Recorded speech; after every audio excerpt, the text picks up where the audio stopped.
What's up, Sam? You shooting something, or?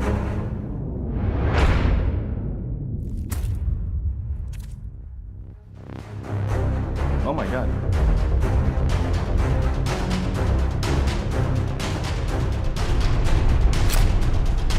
Get down.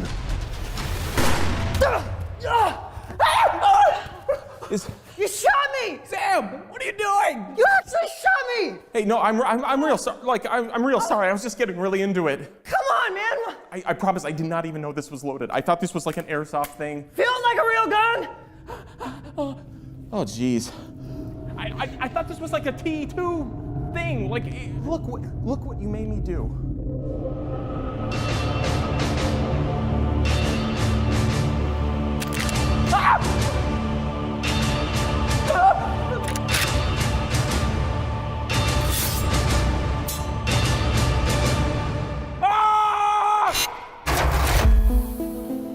Wait, have you actually really never seen Terminator 2? I have never seen Terminator 2. I know the LA River scene. I know so many scenes just because it's like so in the zeitgeist. It's one of the best written films ever. My favorite scene from Terminator 2 is when Arnold Schwarzenegger tries to smile.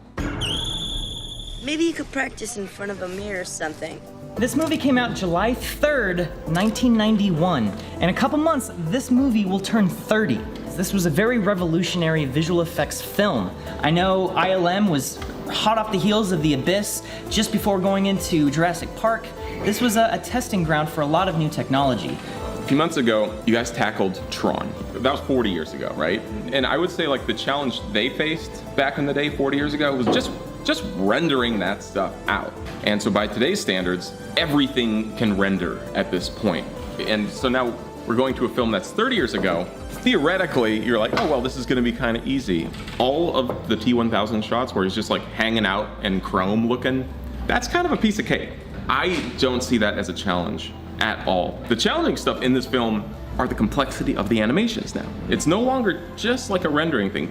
We have liquid, we have like morphing, we have shape shifting, we have these really complicated animation sequences that make this something that just having a better computer doesn't necessarily make this easier to do.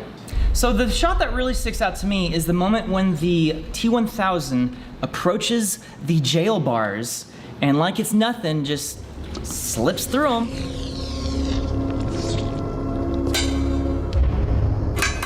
That little touch of just having his gun stuck really drives home that he went through these bars, but that's not normal, you know? Yeah, grounds it in reality. Exactly.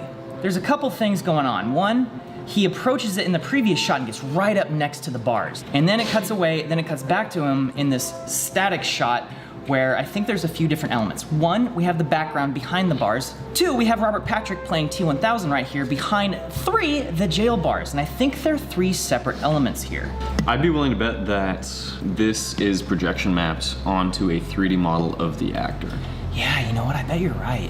When we say camera mapping, what that is basically taking the image from the camera and then projecting it onto a 3D model replica of Patrick Stewart. That's not his name, Patrick.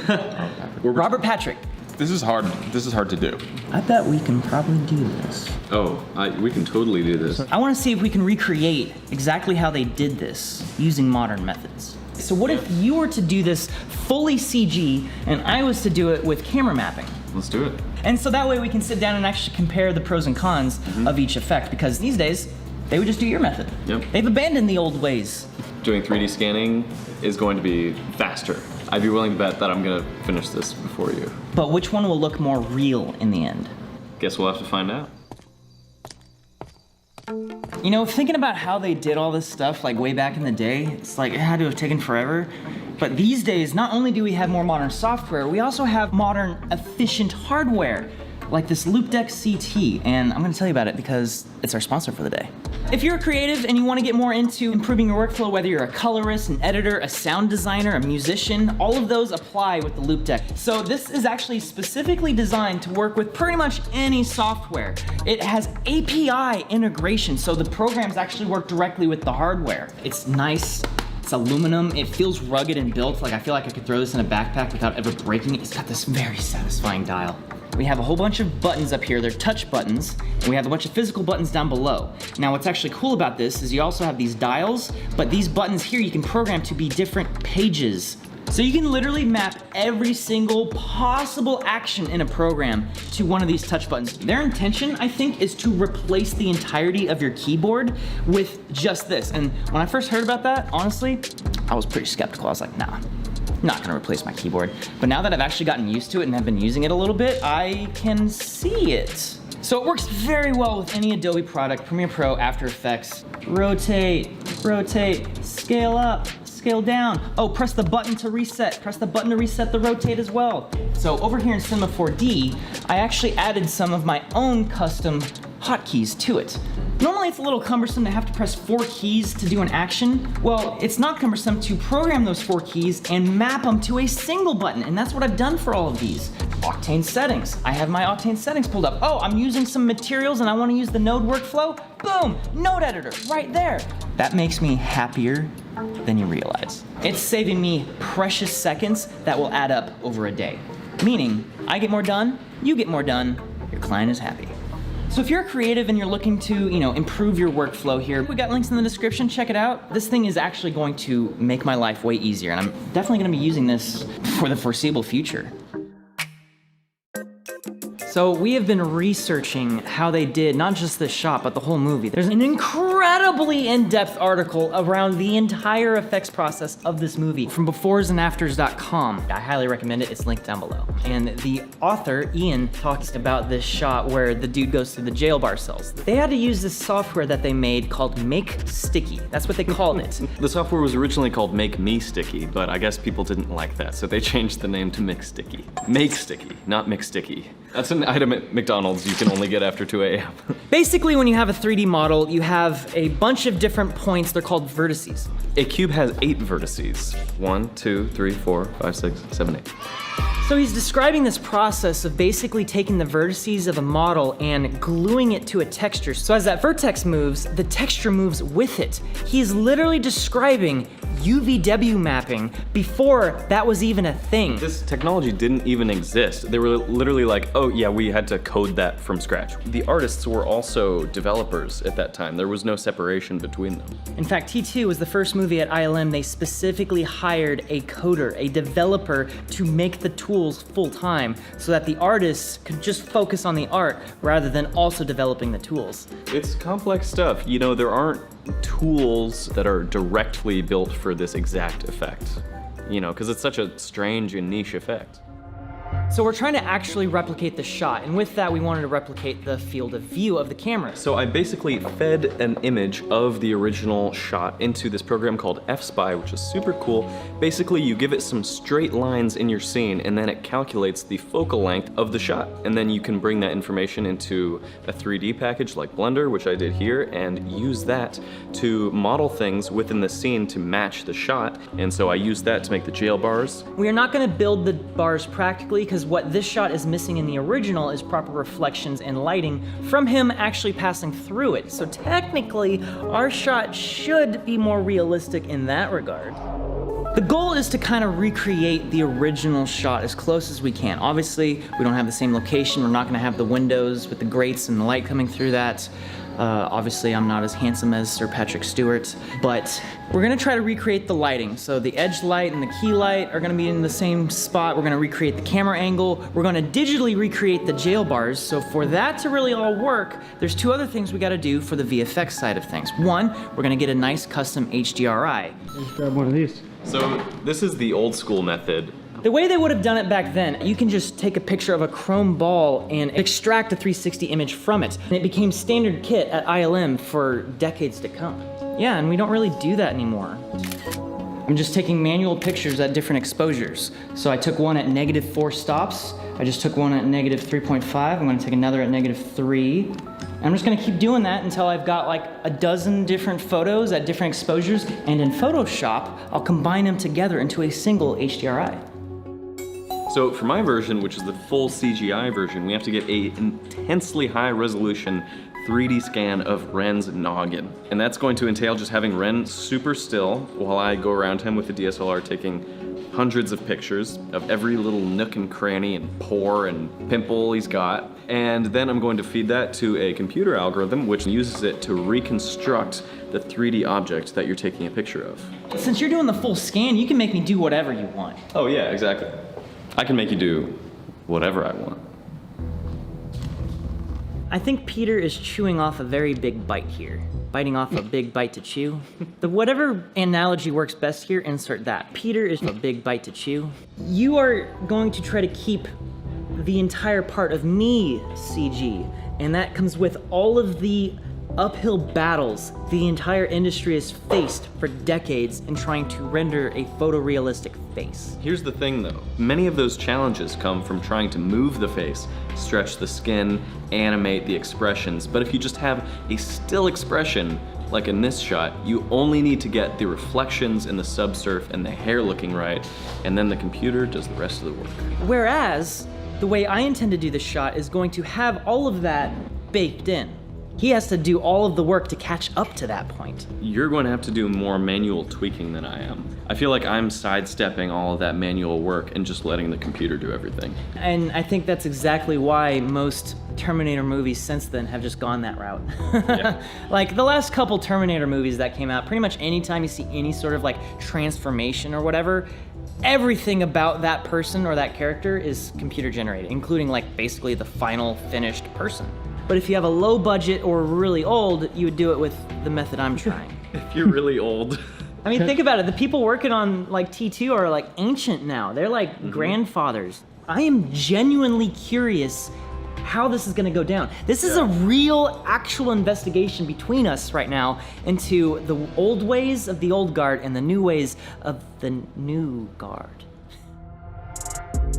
So step one was to get the plate of us actually trying to mimic the original T2 jail bar scene. Filmed the plates, looked all good. I imported all that into Cinema 4D, used it as a background layer, but also we need a photo scan of me for the 3D model interaction. They did that back in the day. They had an actual laser scan of his entire head that they used to actually do all the morphing with. And I'm basically gonna be doing the same thing today, except I'll be using Peter's photo scan of me, but I'm only gonna be using the geometry and not the textures because I will be using my own textures from the footage so that the 3D model matches the real world version of me. And that's where this next step comes in, called camera mapping. And I essentially just map up the camera here, line up the model, and then I just take this image and project it onto the geometry. But the problem is that when the geometry moves, the projection doesn't move with it. So we need a way to basically stick it to it. And this is the part that has eluded me for a very long time, and it's embarrassingly simple. All you do is right click on your material tag, go down to generate UVW coordinates,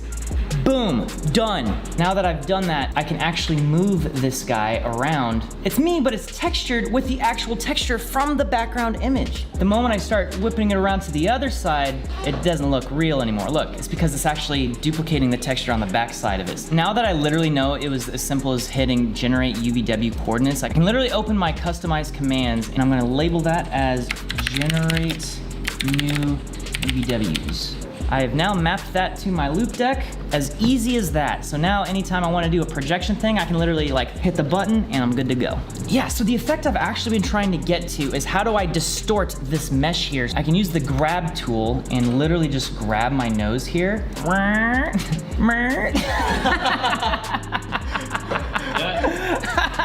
Oh man. I can now back this through the poles here. Notice how the jail bars are actually interacting with my face exactly how it would with real geometry. That's the magic of this method. But the challenge I have now is correctly deforming the model as I go through the bars here. Because I actually gotta do the distortion of it frame by frame, and then it's a matter of rendering it out and then recompositing it so that it meshes with the original footage flawlessly. Not gonna lie, this has been a little on the stressful side, and I needed some inspiration. I was about to give up. That is until... 諦めんなお前どうしてそこでやめるんだそこでもう少し頑張ってみろよダメ諦めたら周りのことを思えよ応援してる人たちのことを思ってみろって絶対やってみろ必ず目標達成できるだからこそ Never give up! Yes! I literally made a macro on this thing that opens a URL, launches it in a new browser, and then waits a moment, and then double clicks on the mouse to maximize it to full screen. I could have rickrolled you, but I didn't, because I needed the inspiration to not give up here. I'm hoping to have a finished shot by the end of the day. That's my goal for today. But I might have to hit that button a few more times.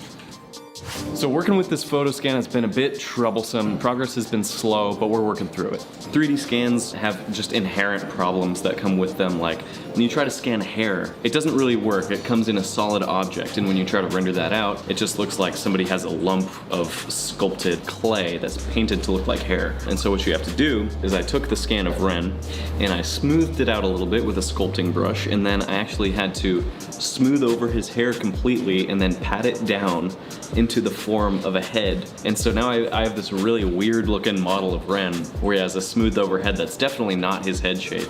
Anyways, for the hair, I used Blender's hair system, and I actually grew out the hair so it looks like one big straight afro. And then I had to ask Ren how he styles his hair, because I have to take this hair pointing in all directions and actually style it to look like Ren's hair. And so in Blender, I had to go through with the comb tool, literally, and give him a little haircut. Once I was done with the big hair on the top of his head, I had to add the little tiny hairs, some stubble on his lip and his jawline. I added back in some eyebrows, because, you know, any hair you scan in just is not usable. You gotta create new hair for your skin. And then after that, I added some skin texture, because there are certain properties in CGI that make it look realistic. And you use what are called bump maps and reflection maps in 3D models, which are basically images that tell the computer which parts of the model should be shiny and which parts of the model should be bumpy.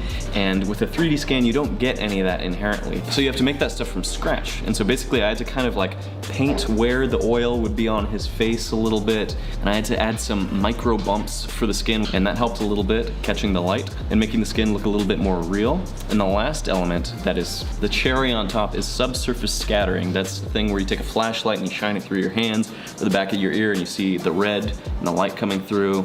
It's basically just light entering a surface and scattering around and coming out the other side. And so that's what I added to the face, so the skin doesn't look just like complete plastic. You know, you get some of the light bleeding in.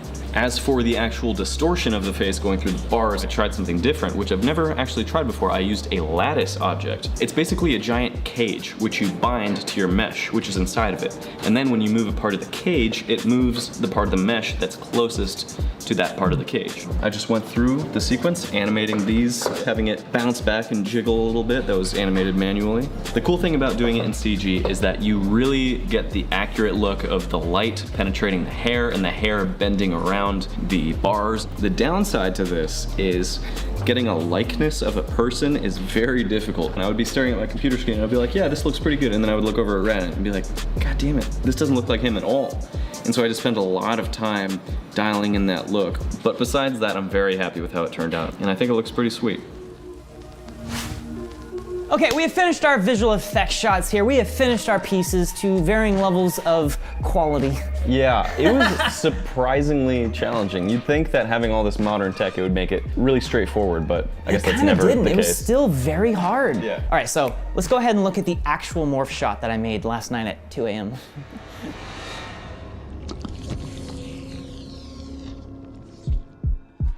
Damn.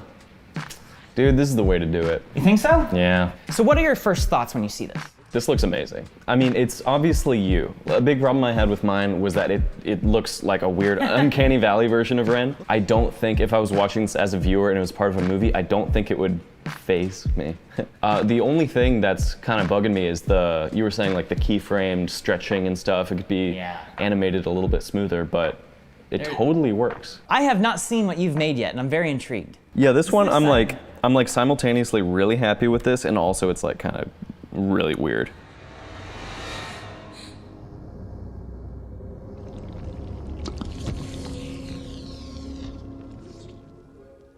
Whoa! Oh my God, this has your classic style written all over it.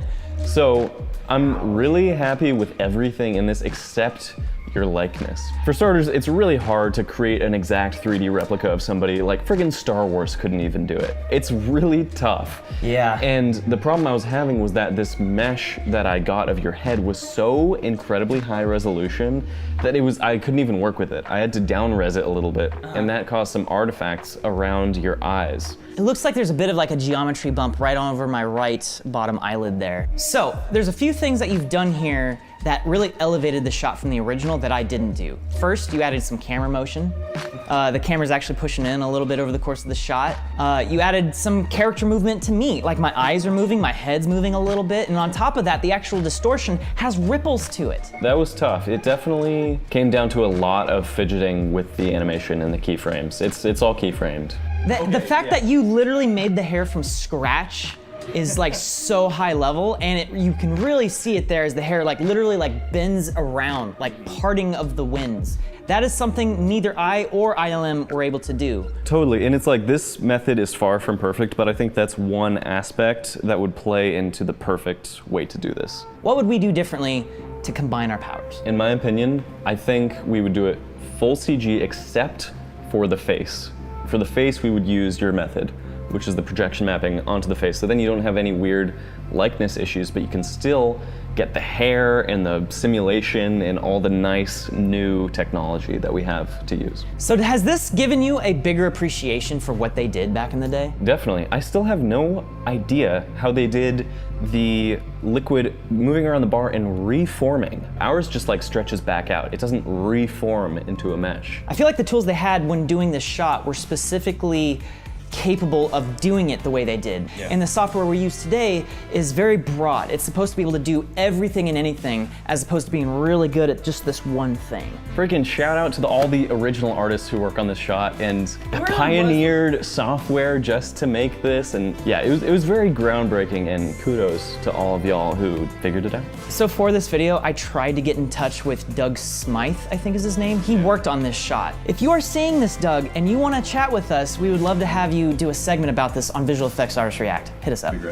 Well guys, if you liked this video and you want to see more deep dives into older VFX to see how they can be remade with modern technology, leave a comment down below if you think there's a movie that we can recreate an effect from and maybe improve upon it, or maybe discover that, hey, they were geniuses back then. Yeah, That's honestly. kind of what happened today.